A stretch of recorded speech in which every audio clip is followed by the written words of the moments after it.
Reporting live from Comic Hit 84 News Headquarters, we have the next edition of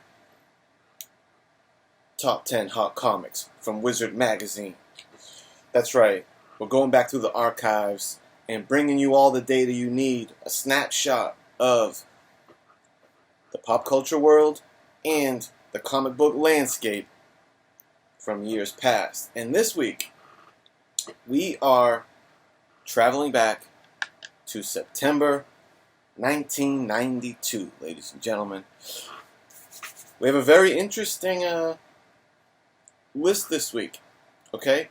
I tried to go through and I scour all the Wizard magazines and I try to curate the more interesting lists that I come across. Not any old list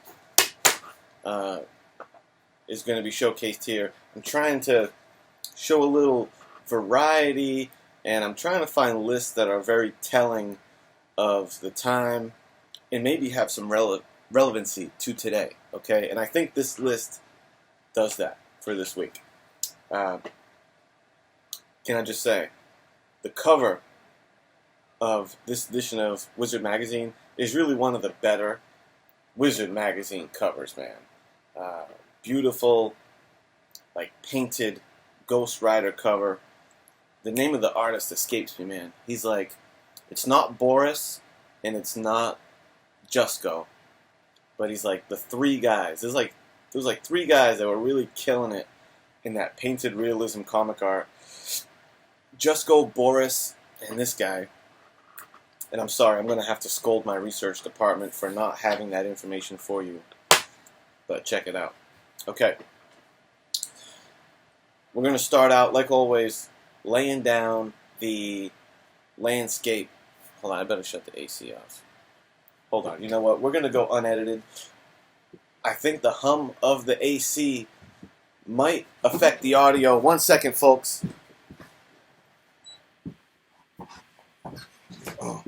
Okay, we're back. Considering this is a pre-recorded edited video, I probably should have definitely treated that as a snip edit moment, but that's not what we're doing here. We're coming here live, one take, alright guys? So, AC's off. I hope that makes the AC a little better, or the audio rather, a little better.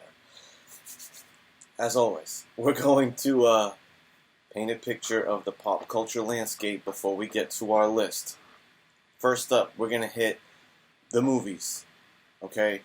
What was going on? What theatrical releases were dropping September 1992? And I gotta say, this list of movies that came out this month, not many I've seen, and we're not talking a lot of hit home runs. Here's the list. As you can see, we got stuff like Whispers in the Dark, some kind of thriller movie from the time, Dust Devil, Brain Dead, Single White Female, Strictly Ballroom. Ladies and gentlemen, don't really know much about any of those movies, but we do have a couple that stand out. Unforgiven, Clint Eastwood, Western, making the list. Been a while since I've seen that, but epic soundtrack. Clint Eastwood doing his damn thing. Very well done. I think this is Eastwood's kind of return to relevancy when we get the older, grizzled Clint Eastwood. Anyway, Unforgiven, that was a cool one. Raising Cain is a movie I've heard of, but I've never seen, and I read the synopsis just now to refresh myself. What was it about? Sounds interesting. It's John Lithgow is a child psychologist who takes a unnatural attraction or attention to one of his child patients. So I don't know what that's about, if that's Nambla type tones or if it's more black magic than that. I don't know. If you guys have seen that movie and think it's worth a watch, let me know.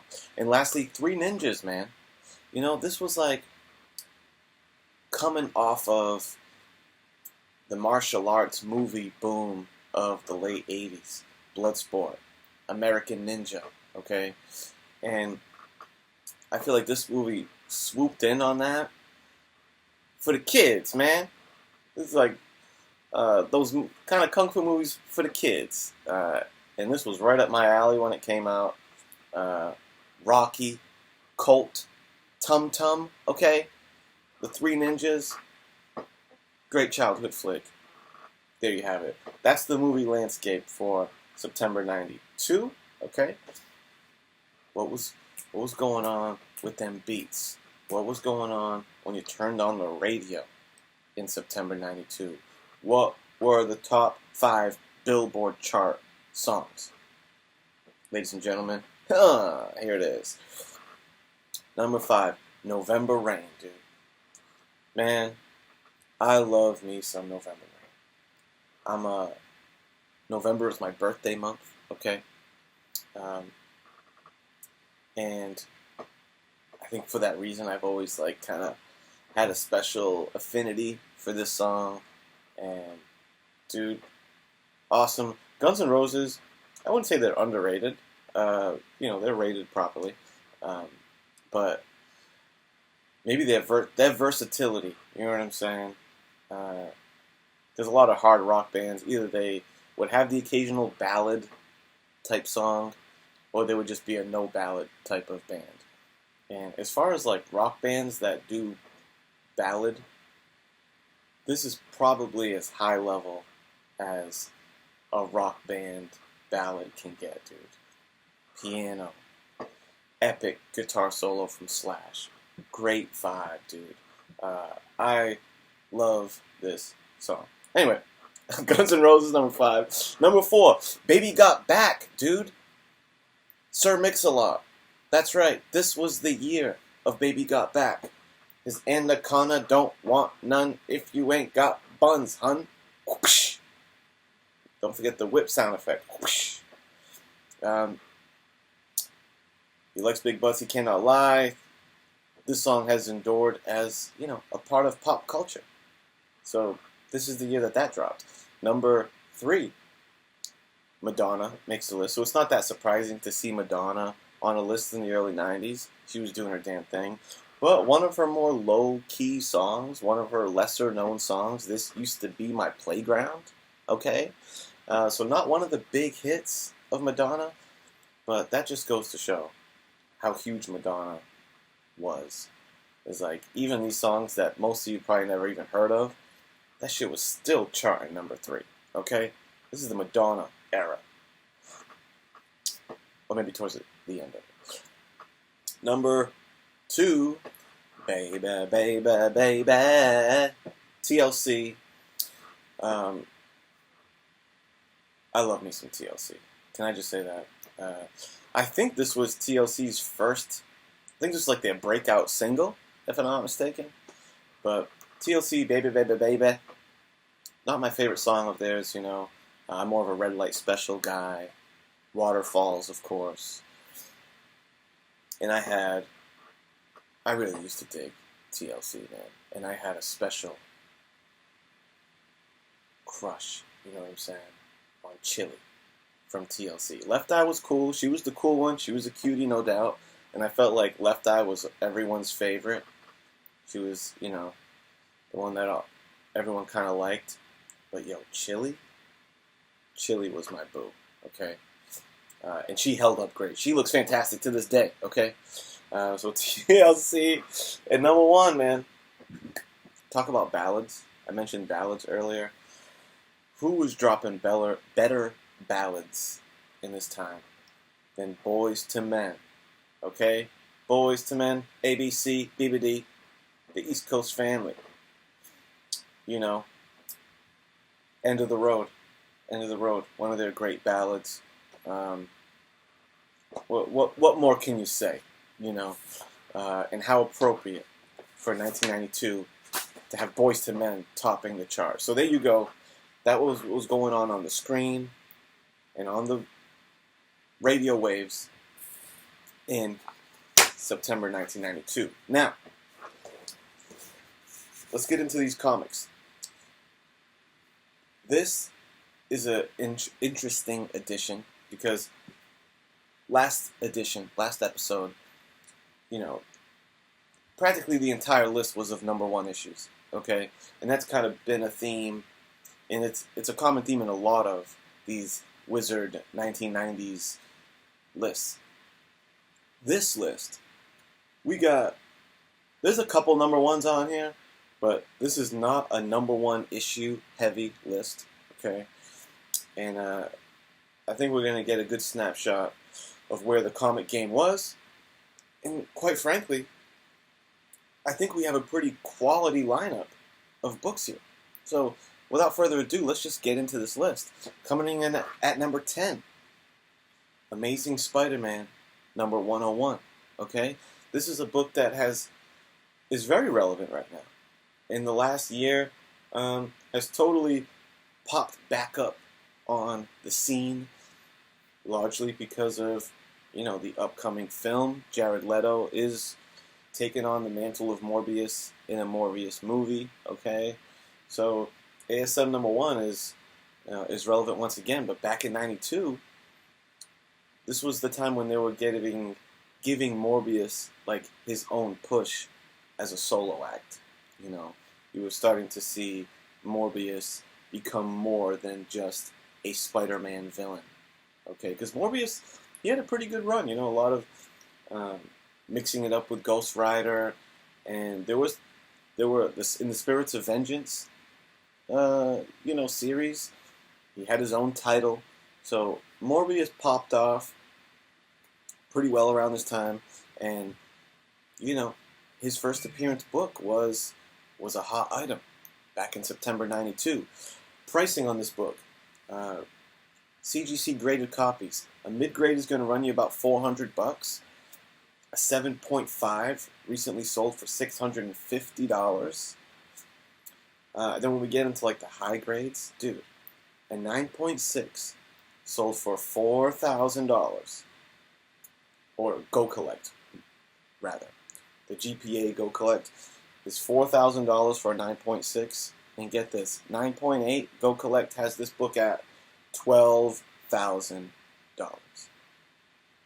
That's that crazy 9.8 jump that happens. Any kind of like Bronze Age book. That book at a 9.8, oh never mind, Silver. Silver, Bronze Age, 9.8 of those books is like such an astounding jump from the 9.6. 3 times the 9.6 in this case. So, number 10, man, we got ASM 101, first appearance of Morbius. Next, at number 9, Uncanny XMen, number 201, okay? This is a key issue, one of those kind of weird keys, and do you know what it is? I think most of you probably do. This is the first Baby Cable, right? This is the Baby Cable issue. Let's not forget that this time in the early 90s, Cable was the man, That New Mutants run really launched. New Mutants and Rob Liefeld, they launched some pretty enduring characters, man. You gotta give credit where credit's due. And, I feel like nowadays, Deadpool, kind of in the long run, was the bigger star of those two. 'Cause those are the two big New Mutants standout acts, of course. Deadpool in the long run,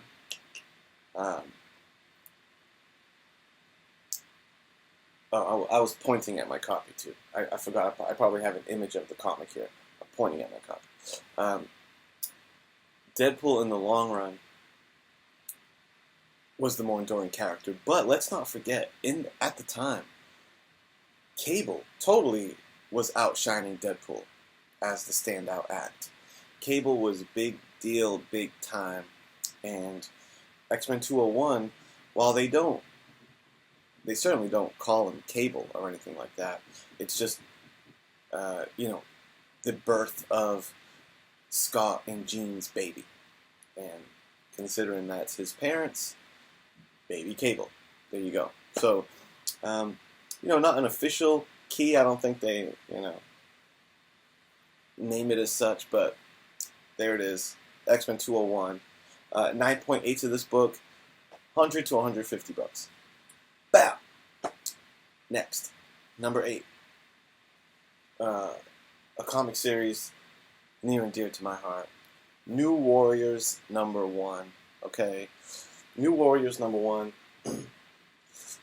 Like the cover suggests. A team for the 90s, New Warriors was super 90s. It was meant to be the young, hip team of the time. You had Night Thrasher, a skateboard riding hero, a youthful team, okay? And, yeah, man, they were hot on the scene. This particular book doesn't hold up much. You're still going to find this for like $5 or $10. There's the red first print copy, the gold second print copy. New Warriors hit the scene right around this time. Their first appearance, of course, is in The Mighty Thor. The number escapes me, but I'll pop the copy of it here. A book that I have graded. And, New Warriors, baby. As far as, ongoing relevance today, New Warriors has been one of those series that, for the last few years, has always had, this little rumor mill, because there was a pilot episode shot and filmed. I'm pretty sure it's in the can, but not released. I would love to get my hands on it and see what they did. But there was a New Warriors TV show created for one of those lesser known platforms. I'm not even sure if it was Hulu, but it was something like that. It was going to incorporate Squirrel Girl into the team and shit like that. So for a while there was some buzz about New Warriors because that show, it does exist, and they were going to attempt it, but it didn't seem to go anywhere. But hey, I would love to see some New Warriors adapted or something again. Pow! Next, number 7. Uncanny XMen, number 266. That's right, ladies and gentlemen, the first appearance of Gambit. Now, Gambit's one of the most popular X-Men, from the new wave of the X-Men. And early 90s, man, he's at peak popularity. I mean, there's just something about Gambit that makes him a very interesting character. He doesn't have a conventional superhero look or outfit. Kudos to, I don't know exactly who designed and came up with the concept of Gambit, but kudos to them, because the Louisiana Cajun swag, the trench coat, that power that he has, charging up any kind of item and being able to, throw it or what have you, and have that item be playing cards that he throws, powered up playing cards, and he's got a bow stat, the whole thing. A very creative character. And it was shit like this that kept the X-Men really fresh, man, quite frankly. The X-Men was, a cauldron of creativity for a while. From the late 80s right into the 90s, in my opinion. So, anyway, this book was hot on the scene. A 9.8 of this baby is going to run you about between $4.50 and $5.50 are the sales that I found. Which, wow, that book has, I feel like, jumped up. I feel like that's new heights for that book, within the last year. So, Uncanny X-Men 266 ranks number 7 on the Wizard Hot Top 10 list from September 1972, okay? Coming in at number 6, we mentioned him before when we were talking about Uncanny X-Men 201. We're talking New Mutants 87. That's right. First appearance of Cable, right? I gave you a little spiel on Cable before when he came up on 201, so I'll spare you rehashing it, but Cable's super popular, big deal on the scene, and his first appearance was popping. It was high in demand, and people wanted it. To this day, a 9.8 is going to run you about $400 for a nice copy of New Mutants 87. So, coming in at number 6, a book that I need to still add to my collection. New Mutants 87. Okay. Number 5. I think all these books so far have been somewhat key related, and if not a key, at least like a number 1 issue. This one is just on the list because of straight up 1990s gimmick action. Okay, and we're talking Spectacular Spider-Man number 189, coming in at number 5 on the list. One word. Hologram, baby. Hologram cover. I imagine is what was the hot thing about this book, because there aren't really any key events in the issue. I don't think story-wise there's anything too monumental going on here. It's just that hologram cover, baby, And one thing I will say about these ASM ones, Spider-Man hologram covers, because there's a few, the ones with all the different colors, like first appearance of 2099, Spider-Man, etc. You know what I'm talking about. In a time where hologram covers were becoming pretty common, XMen had theirs with the Fatal Attractions run and all that stuff. These that were on Spider-Man, Marvel did it pretty right. They're pretty quality holograms for what it's worth. You know what I'm saying? I'll still come across copies of it, and it holds up pretty good. It's a nice like cardstock type cover. The hologram's nice. The image is pretty nice and detailed.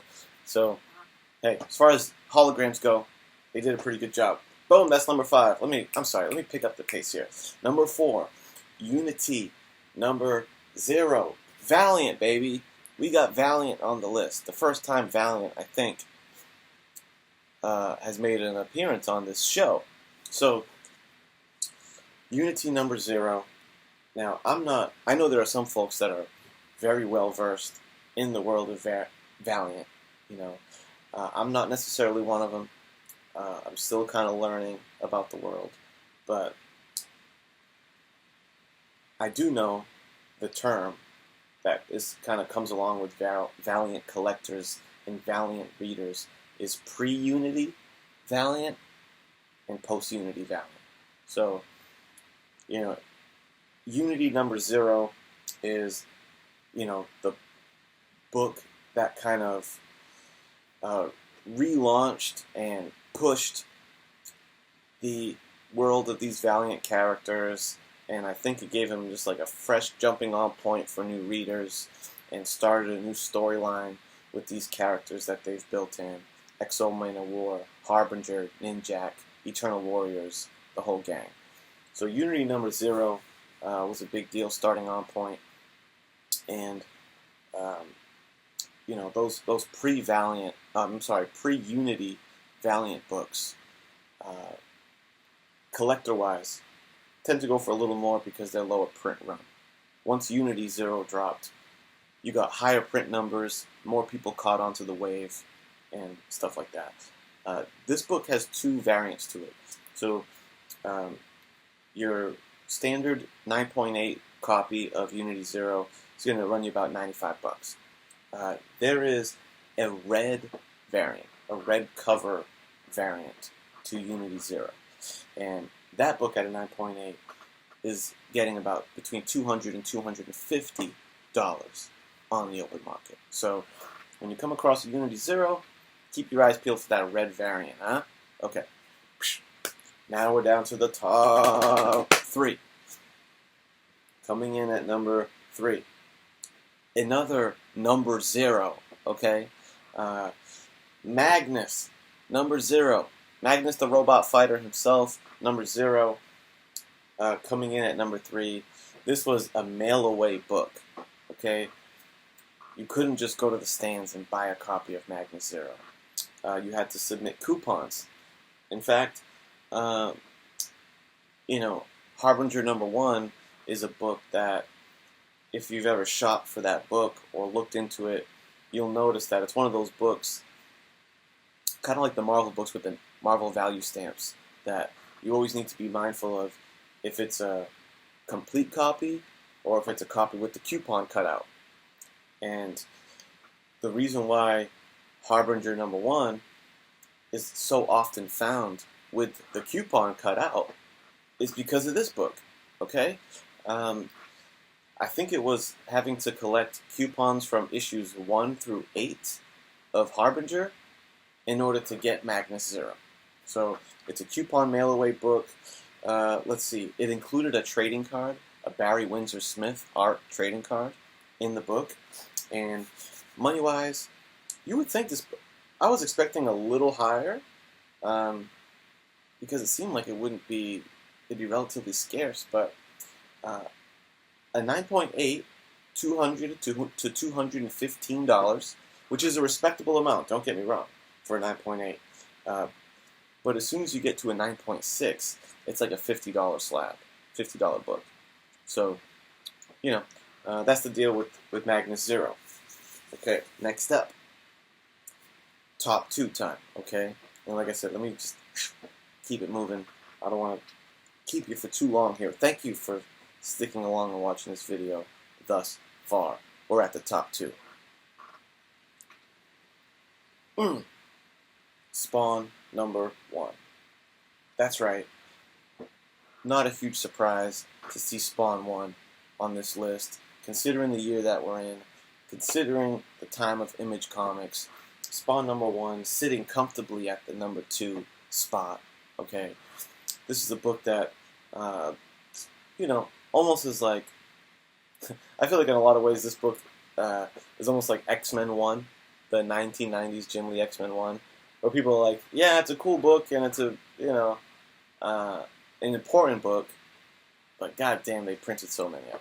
So it's a book that you see a lot of, but it is the first appearance of Spawn, right? First Spawn, and there's a lot of copies, but a lot of them got manhandled. So if you have a nice pristine copy, that's pretty good. 9.8s of this book, $100, $150, and we'll see if Spawn gets a new resurgence. I know a lot of people in the community are banking on that. For will Spawn hit a mainstream appeal again? Will it get its day in the sun again? I know one thing about that Todd McFarlane in recent interviews and stuff, that the dude is passionately trying to get a movie done, okay? And a movie done in his vision, which apparently is like a horror type movie. And, for a while Jamie Foxx was attached to this film. I don't know the status of it. I don't think any production company, I guess you'd call it, has bit on the deal. I don't think anyone has signed on to actually produce this movie and get it going, but I hope it does. I'm rooting for Spawn. I would love to see Spawn get revitalized, you know what I'm saying, on the main stage again. So Spawn number 1 at number 2. Okay, guys, the top number 1 book. I mentioned it earlier. We've established that Valiant is hot right now.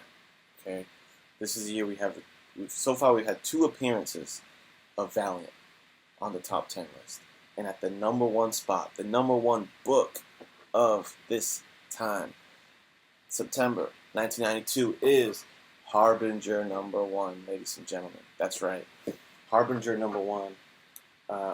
Valiant was just kicking ass at this time,